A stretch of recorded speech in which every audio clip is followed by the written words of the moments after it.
Saat ini kita akan bersama-sama menerima pelayanan sabda.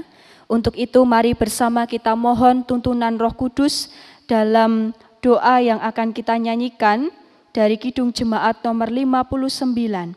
Bersabdalah Tuhan, kami mendengarkan.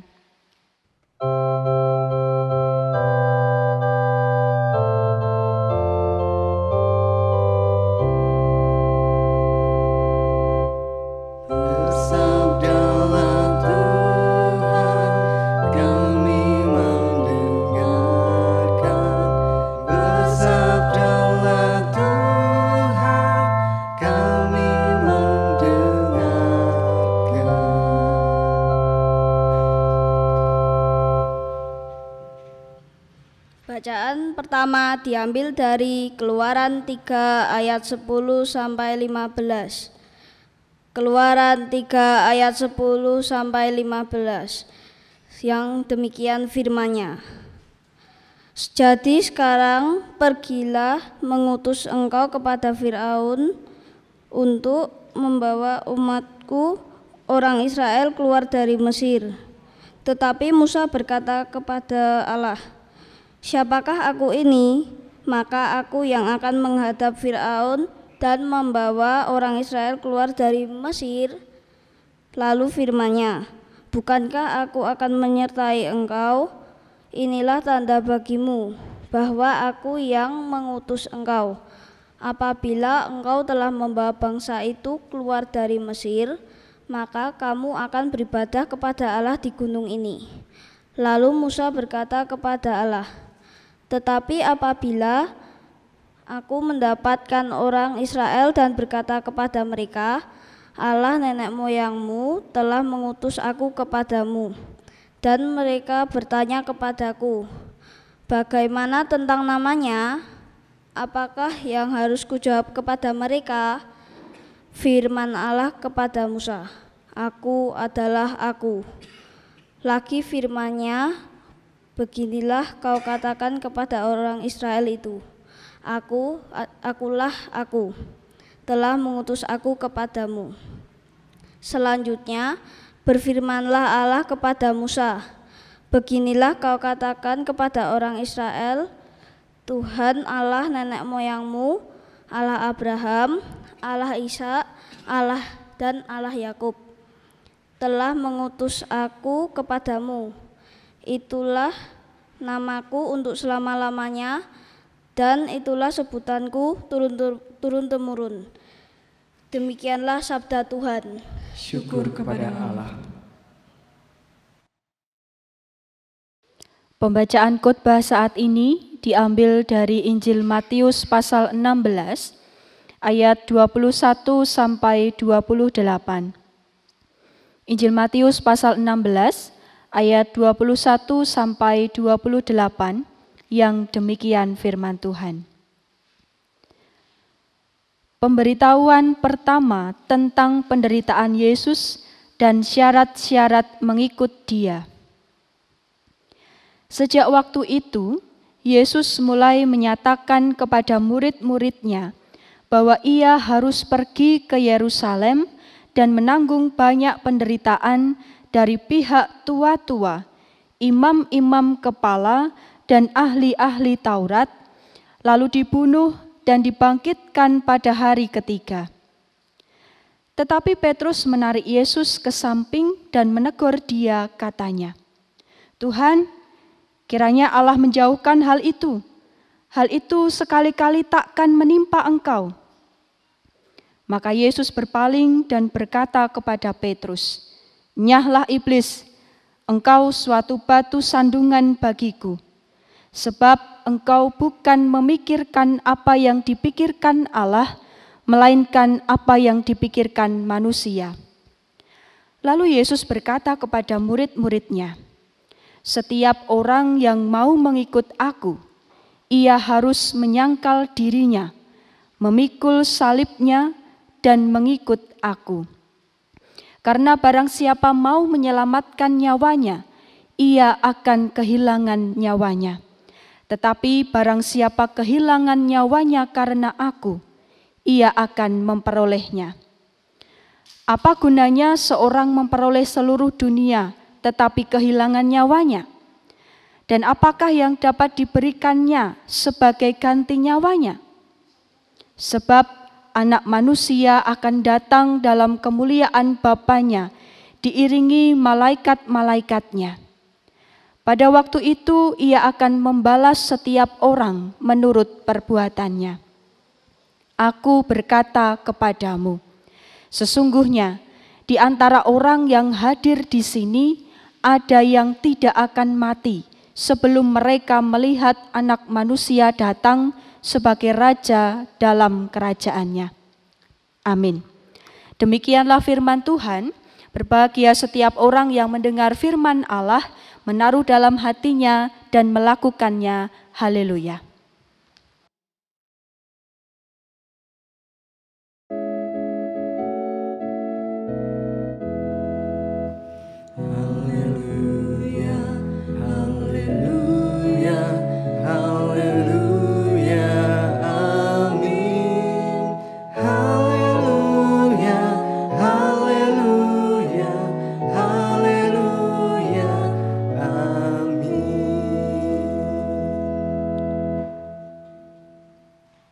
Bapak, Ibu, dan Saudara, serta anak-anak yang dikasihi Tuhan, semangat?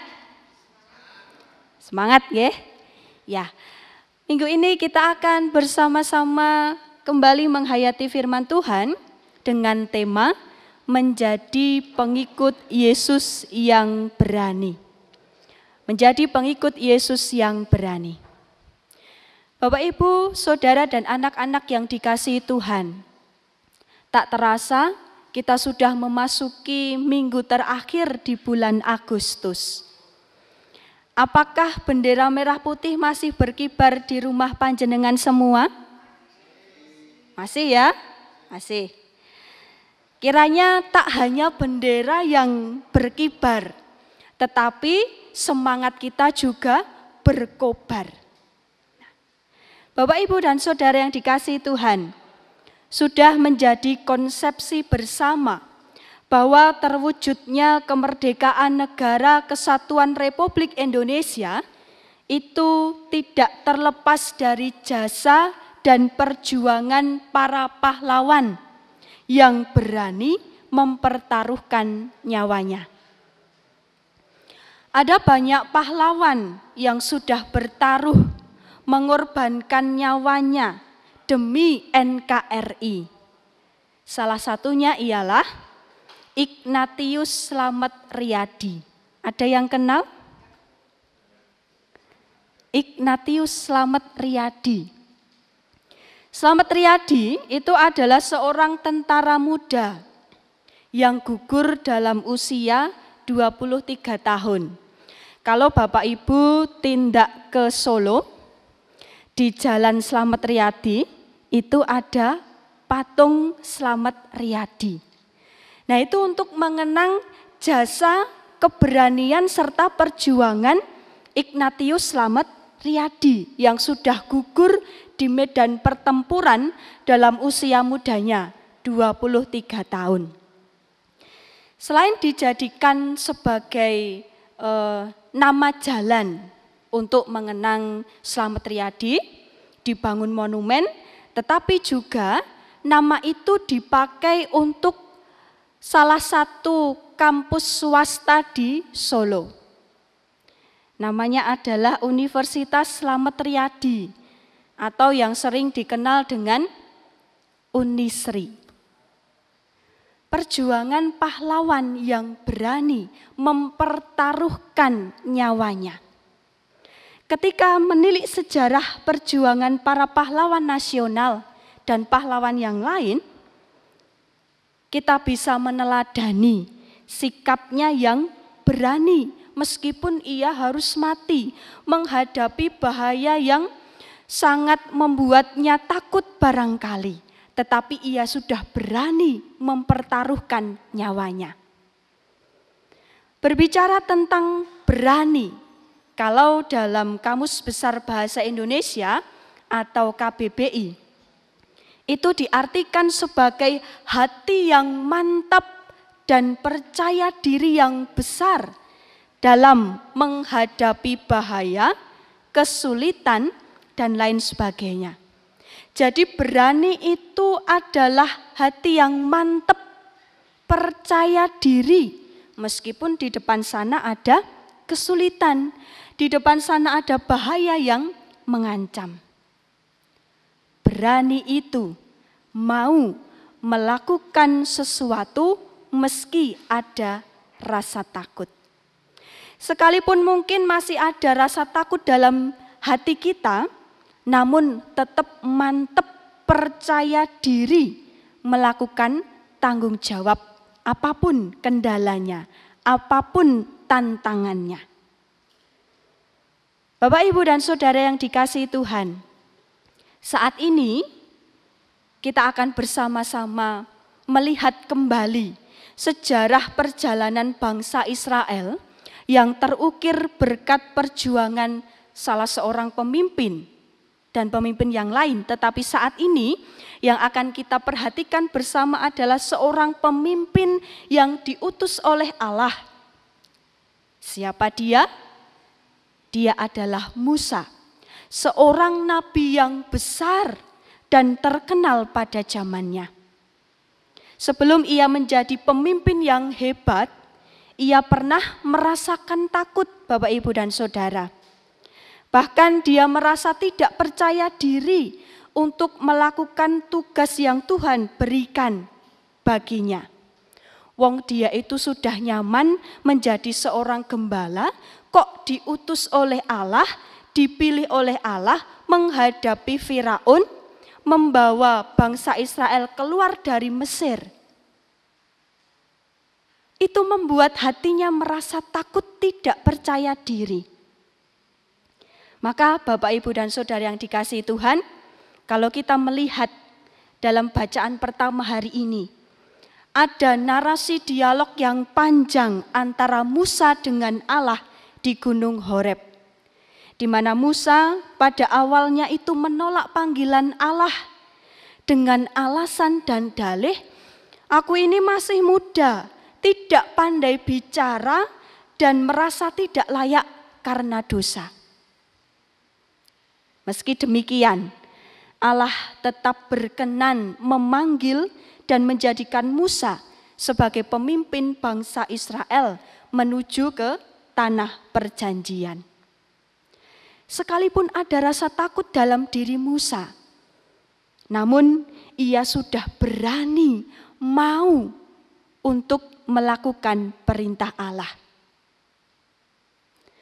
Dalam bacaan khotbah minggu ini dan minggu sebelumnya, kita juga melihat bagaimana Petrus itu sangat terlihat menonjol di antara para murid yang lain.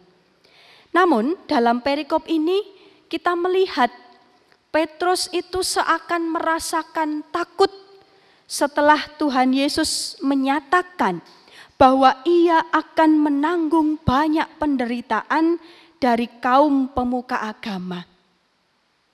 Kaum pemuka agama ialah imam-imam kepala, tua-tua, dan ahli Taurat yang akan menganiayanya, yang akan membunuhnya.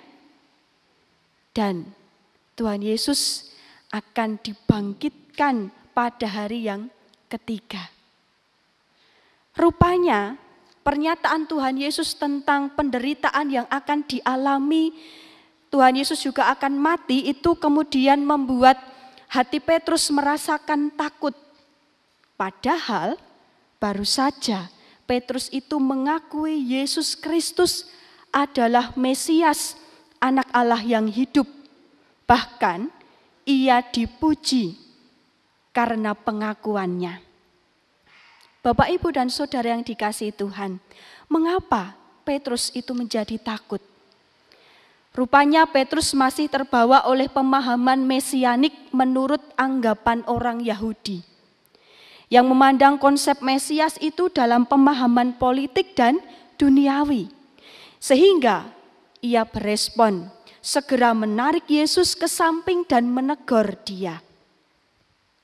Petrus bertindak menurut sudut pandangnya sendiri dan berusaha untuk melindungi Tuhan Yesus. Bapak, Ibu, dan Saudara yang dikasihi Tuhan, barangkali dalam anggapan Petrus yang masih menilai Mesias dalam pemahaman Yahudi itu, dia menganggap, oh seharusnya para pejabat tinggi itu, para pemuka agama itu seharusnya mendukung Mesias, tetapi kok malah membunuh. Atau mungkin ada anggapan yang lain, oh tidak mungkin Mesias akan mati dan menderita. Bukankah ia adalah sosok yang kuat, sosok yang perkasa, sosok yang berkuasa? Rupanya Bapak, Ibu, dan Saudara, ketakutan itu justru malah menjadi penghalang dan menjadi batu sandungan dalam pekerjaan keselamatan Kristus. Tuhan Yesus kembali mengingatkan Petrus bahwa apa yang ia katakan bukan seperti yang dikehendaki oleh Allah.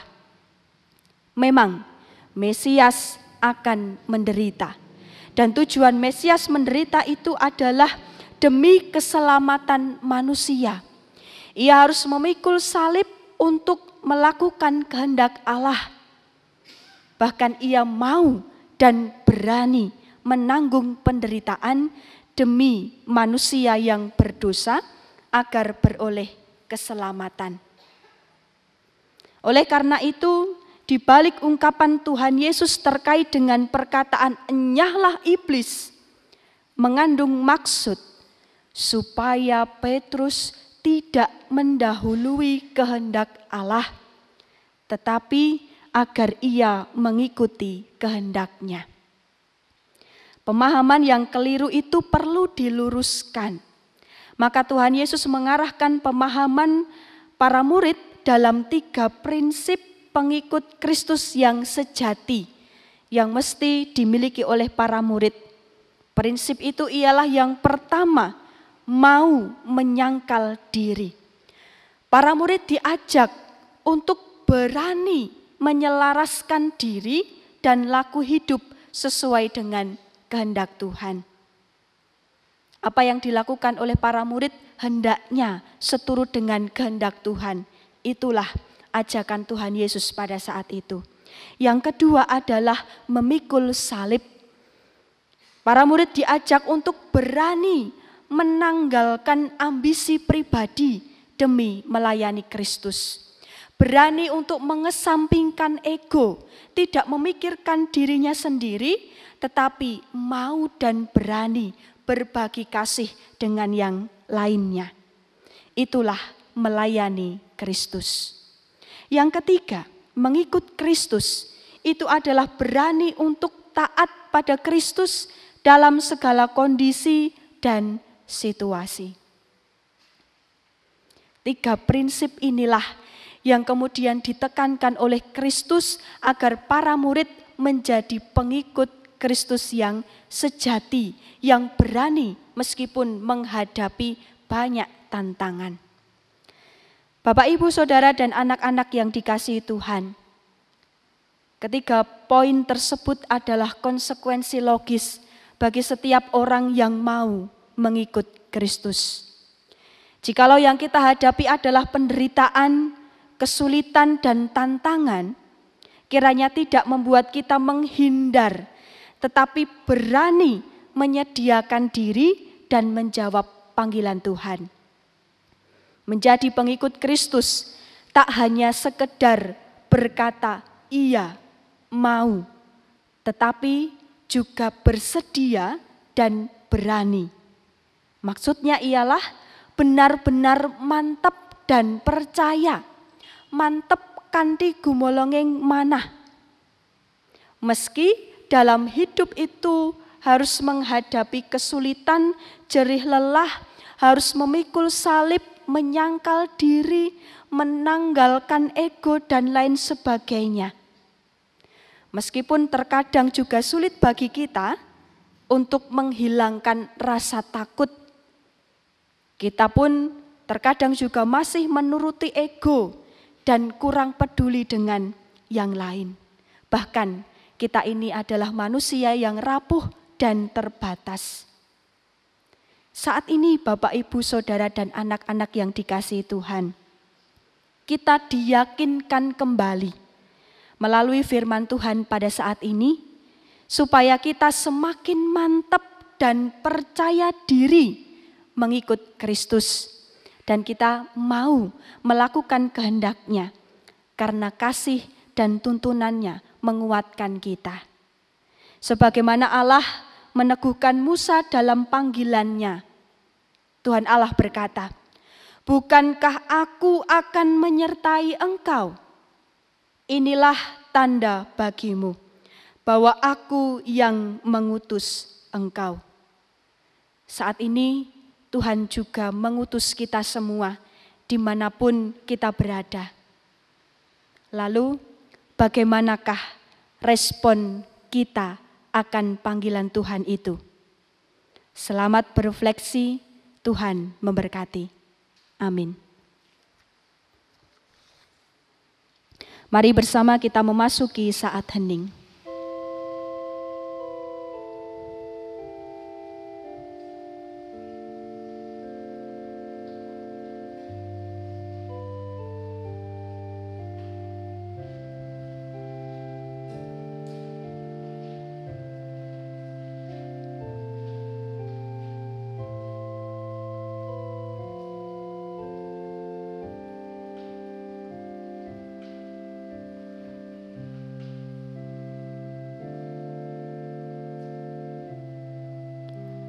Meski kami menyadari kerapuhan dan keterbatasan diri kami, ya Allah, saat ini kami merasakan bahwa Engkau menguatkan kami semua. Engkau tidak akan pernah meninggalkan kami. Kami semakin dikuatkan akan panggilan itu. Untuk itu ya Allah, mampukan kami untuk senantiasa menyandarkan hidup kami dan berserah kepadamu.